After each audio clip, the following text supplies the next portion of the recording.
What's up, everybody? Sujin and Nate here from Mailshake and Inbox Attack. Today, we're going to be tackling deliverability. This is not the most sexiest topic, but this is absolutely critical in getting your emails delivered in the inbox, so that you have the best chance of getting a reply and getting deals and having that conversation started. So, Nate, kick it off. All right. Thanks, Sujin. Deliverability. This is one of the most overcomplicated components of email marketing. It's one of those things that simplifying it was a project in and of itself. So I'm going to take a crack at giving the simplified version of what it actually takes to get your email into your prospect's inbox. So here's the basic process. And before people hammer me on this, there's way more steps in here than this. This is a very simplified version. A lot of those in-between steps, you'll see some of the transactional email senders like SendGrid and Spark Post. They'll talk a lot about like words like reverse DNS and lots of different steps along the way. With the majority of email service providers, you do not have control over any of those things. Most of that stuff is locked down. So we're going to be focusing purely on the things that you, as a business owner, as a marketer, as a salesperson, could do to actually maximize how many emails make it in the inbox. So here's the process. You craft an email, you hit send. When you hit send on an email, it goes to an email server. Every single email server is different. A real quick note on that is if you're sending to a Gmail, Yahoo, Hotmail, the big generic brands, for lack of a better term, they work very similarly to each other as far as how they check things and how they filter things. When you're sending to corporations, their rules are a lot stricter. So everything that we're showing you in this video is to maximize regardless of what kind of recipient it is. Some of the hardest ones that I've tackled in my career, emailing casinos, really hard. They're very strict. Hospitals are really tough, and educational institutions are very tough. And also executives at big businesses like the Fortune 50, the Fortune 100, their email servers are locked down tight, but it is still possible to get to the inbox. So email gets sent, it hits the server. The first thing it's going to do before it checks out your emails, it's going to check out the records. And the records are something that are basically a stamp. A stamp of approval, a seal. It's stuff that you see in the headers and footers of emails. And the records themselves, it's a wonderful thing to do because it's one and done. You fix them once and you don't have to touch them again. But it could be a little tricky to do. It's scary, dirty stuff, but it's a lot easier than it looks. So we're going to cover that in its own video, and the second video in the deliverability series. The next thing that's checked, if it passes that, is it checks the reputation. And they'll check the reputation of the delivery server. So if it's MailChimp, it'll check that. It'll also check the reputation of your domain. Like my domain is inboxattack.com. So it'll say, okay, how many abuse reports have been filed against inboxattack.com? Has inboxattack.com sent emails to any spam traps? And we'll get into that a bit later, why those are so important. Is this person sending to a ton of volume? Have they sent us 100,000 emails this morning? And is this sender on any of our monitored blacklists? You make it through that, then at that point, the content is actually checked. Corporate servers will flag profanity pretty heavily. I've gotten in trouble for using the word damn before. I went and looked at it. I was like, what? How could that have bounced? I got a soft bounce off of it.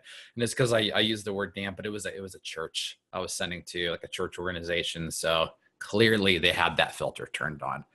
Let's look for spammy content, which we'll get into in a bit later. And it'll also check to see how much promotional material is there. And that's something that we'll dig into as well. So after it does that, it's either going to filter it into some sort of tab, like a promotions tab, an updates tab, or it will kick it into the spam folder, or you'll actually make it into the inbox. Now, when you're sending cold email, the ideal is to make it into the inbox. If you're sending a lot of emails and like using a system like MailChimp or Klaviyo to send your business emails, it is really, really hard to keep them out of the promotions tab or the commercial tab, depending upon what kind of platform you use. So let's break these down a little bit. Deliverability, DNS records. DNS records. DNS records typically live with GoDaddy or Cloudflare or Enum or Namecheap. It's how the internet knows where to send people. So the three components we're looking at is SPF records. So that's sender policy framework. That's the stamp. That's the stamp on the letter. And typically what it's checking for is if it matches. So if my stamp says mcsv.net, which is a MailChimp server, but my sending domain is inboxattack.com, those don't match. If you got a letter from your grandma and it had a postage meter stamp instead of a regular postage stamp, it would be flagged as like, yeah, that's probably junk mail. DKIM, domain key, man, live. Even I forget these acronyms sometimes. The DKIM is the security. That's the secret knock. It's a long key, an RSA key typically. And having that in place typically isn't required to send email, but the higher up the food chain you go, the more important it is. DMARC records, it checks three different components. It says, okay, is your SPF record good? Good. All right, check. Is your DKIM record good? Check. Now, do you have this additional protection in place to make sure no one's stealing your account or spoofing your account? Check. So you get the three checks, and then it'll say that DMARC is compliant. That's basically the passport. And you'll be able to travel anywhere, so to speak, if you have those three records in place. The next obstacle, after you get through the DNS records, email servers check your reputation. We talked about abuse reports. Every email platform out there has a way to report abuse. And that is filed against the delivery server. So it could be MailChimp, it could be Gmail. And it also will add a file for your actual domain, in my case, Inbox Attack. Abuse reports are very, very common. And the usual threshold is over a month of sending is 0.5%. Higher up the food chain you go, you're looking at 0.1 or 0.05% based on total volume. So if you send out 1,000 emails, you're allowed to get an abuse report or two. If you get more than that, you'll likely get blocked by a lot of servers. Spam traps is something that is becoming more common.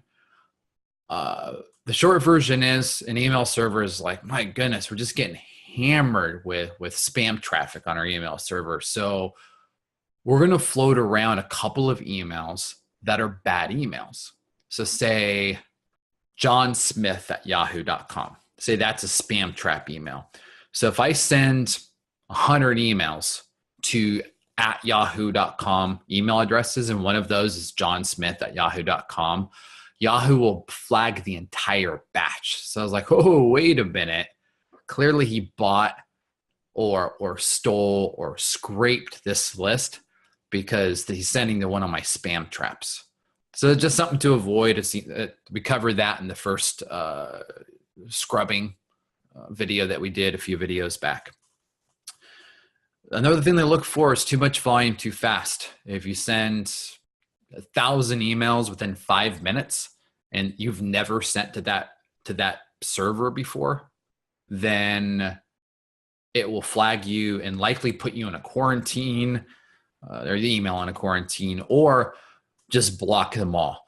That's you see soft bounces and hard bounces in email reports. That's typically a soft bounce, and they won't give you a reason, but that's one of the reasons. The final thing, and this is not as common as people think, is that your domain itself has been blacklisted. A lot of servers, so that's the servers of just a machine that may be sending emails for 1,000 different companies. A lot of servers are blacklisted, which is why they rotate them out so much. There's no way to avoid that, but domains getting blacklisted is where you really, really have to mess up to get your domain blacklisted, and it's very, very hard to recover from it. But if you follow these rules, and even if you make a couple of mistakes, you won't likely get blacklisted. It's just something to keep track of. The final step is content. So this is an area, Susan and I have had long conversations about spam filters and promotional and updates tab filtering. Here's a couple of ones that I look at.